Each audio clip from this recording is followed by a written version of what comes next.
प्रभु यीशु मसीह के पवित्र और जीवित नाम में पुनः एक बार इस वचन की सेवा में आप सबों का स्वागत करते हैं। आज वचन को पढ़ने में हमारी अगुवाई श्री आशीष जैकब करेंगे। परमेश्वर के नए अहदनामे से मैं पढ़ूंगा मत्ती की इंजील 5वां अध्याय 44वां पद।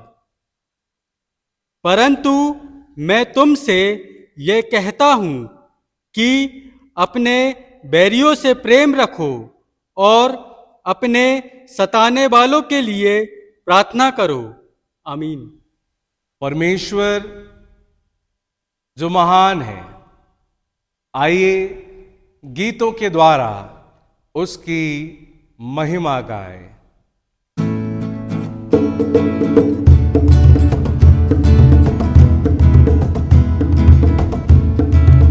झंडा है प्रेम का मेरे दिल से लहराता, मेरे दिल से लहराता, मेरे दिल से लहराता। झंडा है प्रेम का मेरे दिल से लहराता। राजा यीशु मेरे दिल में है, उसे उठाओ दिल से गाओ, सारा जग जाने, सारा जग जाने, सारा जग जाने। उसे उठाओ दिल से गाओ, सारा जग जाने। राजा यीशु मेरे दिल में है।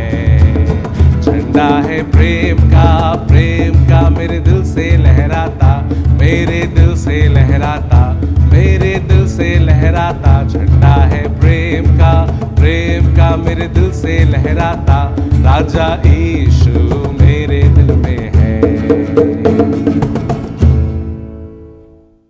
आइए हम अपने मनों को तैयार करें और प्रभु का पवित्र संदेश उसके महान सेवक आदरणीय बिशप डॉक्टर विपिन लाल जी के द्वारा सुने।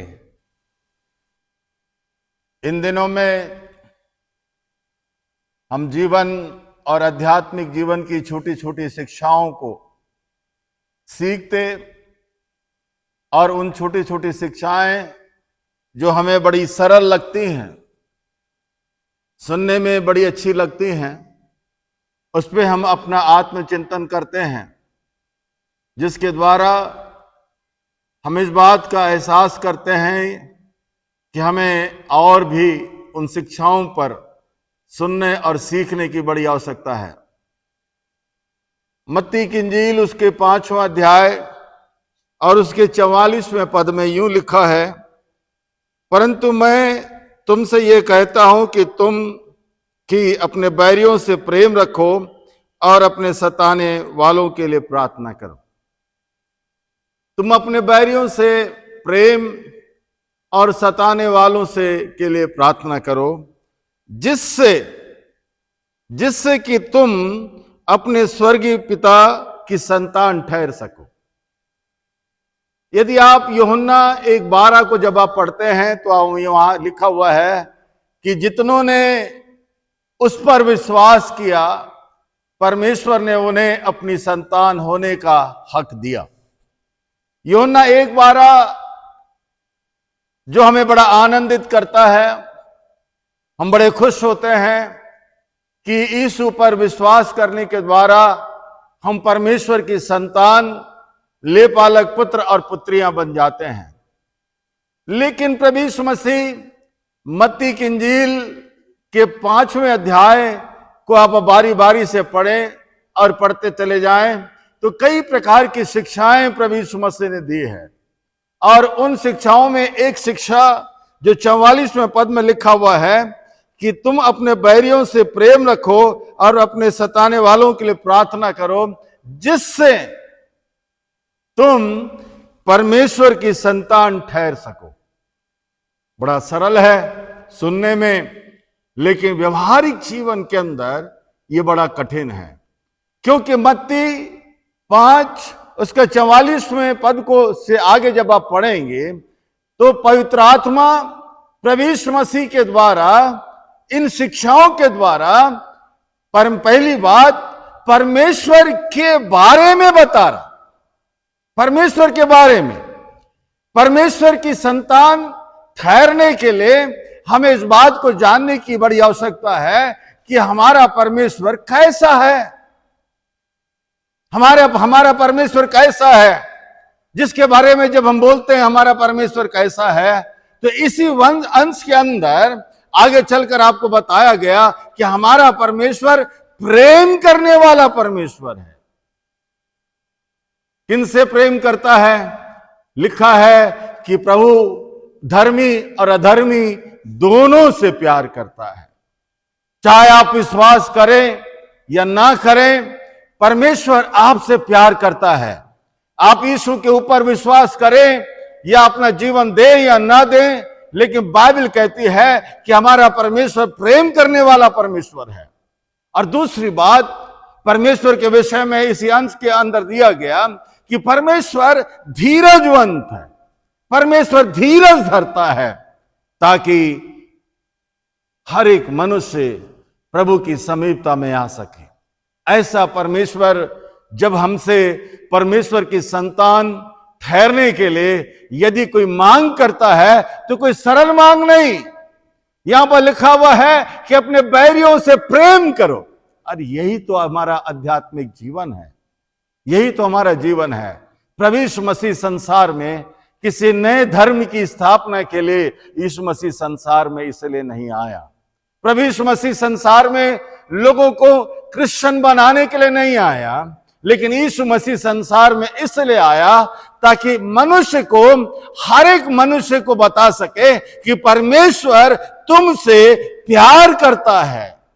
यही तो यीशु मसीह की खूबसूरती है, यीशु मसीह की सुंदरता है कि परमेश्वर, बाइबल में लिखा हुआ है कि परमेश्वर ने जगत से ऐसा प्यार किया कि उस प्यार को उसने अपने इकलौते बेटे प्रभु यीशु मसीह के द्वारा संसार में प्रकाशित किया कि परमेश्वर हमसे प्यार करता है। जब परमेश्वर हमसे प्यार करता है तो परमेश्वर की अपेक्षा भी हमारे यही है कि हम अपने बैरियों से प्यार करें, बैरियों से प्यार करें, उन लोगों से प्यार करें जो हमको प्यार नहीं करते, उन लोगों का सम्मान करें जो हमारा सम्मान नहीं करते, उन लोगों को हम आशीष दें जिनके दिलों में हमारे लिए कोई अच्छी भावनाएं नहीं। एक कठिन बात, अपने बैरियों से प्यार करना। पिछले दिनों में हम अपने मोबाइल में देख रहे थे दो ऐसी विश्वासी बहनों के बारे में जिन्हें यीशु की सेवा के कारण, यीशु के प्यार के कारण एक बड़ी भीड़ ने उन्हें घेर रखा था। और एक बड़ी भीड़ में से हर कोई यही चाहता था कि किसी न किसी रूप में इन दोनों बहनों का अहित हो जाए। लेकिन जब मोबाइल में मैं उन दोनों बहनों के चेहरे को पढ़ने का प्रयास कर रहा था तो बेशक उस समय उनके चेहरे में घबराहट जरूर थी उन परिस्थितियों के कारण, लेकिन उस घबराहट के बीच में भी उनके चेहरे में सामने वालों के प्रति एक बड़ा दया भी छिपा हुआ था, एक बड़ा प्रेम भी छिपा हुआ था जो उनके चेहरे से झलक रहा था। लेकिन यीशु कहता है कि परमेश्वर की संतान ठहरने के लिए, परमेश्वर की संतान के रूप में प्रकट होने के लिए जरूरी था कि प्रभु यीशु मसीह को भी संसार में अपने बैरियों से प्यार करना था। यह परमेश्वर का विधान है, यह परमेश्वर की इच्छा है कि हम अपने बैरियों से, पूरी बाइबल में यीशु को प्यार करने वाले लोग बहुत कम लोग थे, यीशु का सम्मान करने वाले लोग बहुत कम लोग थे। पूरी बाइबल के नए नियम के अंदर, यीशु की सेवकाई के अंदर, जब तक यीशु संसार के अंदर था उसका सम्मान करने वाले बहुत कम लोग थे जिन्हें हम गिन सकते थे। लेकिन बैरियों की संख्या यीशु के सामने यीशु के लिए अधिक थी। लेकिन हर घटनाओं में जब आप यीशु को देखेंगे, हर परिस्थितियों में जब आप यीशु को देखेंगे, हर एक उन लोगों के बीच में जो यीशु की निंदा करने वाले थे, यीशु को देखेंगे तो आप पाएंगे कि हर स्थान पर यीशु ने परमेश्वर के प्रेम को अपने द्वारा प्रकट किया, ताकि लोग जान सके कि ये भी परमेश्वर का पुत्र है। बैरियों से प्रेम करना, और यहां लिखता है कि अपने बैरियों से प्रेम करो और सताने वालों के लिए प्रार्थना करो। ये दोनों बातें, प्रेम और सताने वालों के लिए प्रार्थना, ये दो ऐसे विषय हैं जो हमारे जीवन में हमसे हो नहीं सकता, व्यवहारिक रूप से हमसे हो नहीं सकता। लेकिन मैं कैसे बैरियों से प्रेम और सताने वालों के लिए मैं प्रार्थना करूंगा? कैसे? लेकिन प्रेरितों के कार्य की पुस्तक उसमें स्तेफनुस के बारे में दिया गया है कि व्यवहारिक और आत्मिक पक्ष दोनों उसके बारे में लिखा है कि सताने वालों के बीच में खड़ा है, बैरियों के बीच में भी खड़ा है, लेकिन वो इसलिए अपने बैरियों से प्रेम कर पाया और सताने वालों के लिए इसलिए प्रार्थना कर पाया क्योंकि उसकी जो निगाहें हैं ये प्रभु यीशु मसीह पे टिकी है। उसकी निगाहें प्रभु यीशु मसीह पे टिकी हैं, और प्रभु यीशु मसीह स्वर्ग को खुला हुआ और परमेश्वर के पुत्र को जब वो देखता है तो उसके अंदर ये बड़ा साहस, ये बड़ा जीवन को महसूस करता है। तभी वो कहता है, हे मेरे परमेश्वर, इन्हें क्षमा कर। ये वो प्यार है बैरियों के प्रति, इन्हें क्षमा कर क्योंकि ये नहीं जानते हैं। यीशु मसीह अपनी शिक्षा में कहता है, यदि तुम बैरियों से प्रेम करोगे और सताने वालों के लिए प्रार्थना करोगे, तभी तुम जाकर परमेश्वर की संतान ठहरोगे। ये कितनी बड़ी आवश्यकता है हमारे व्यवहारिक जीवन के लिए कि हमको अपने बैरियों के लिए प्रार्थना करना है।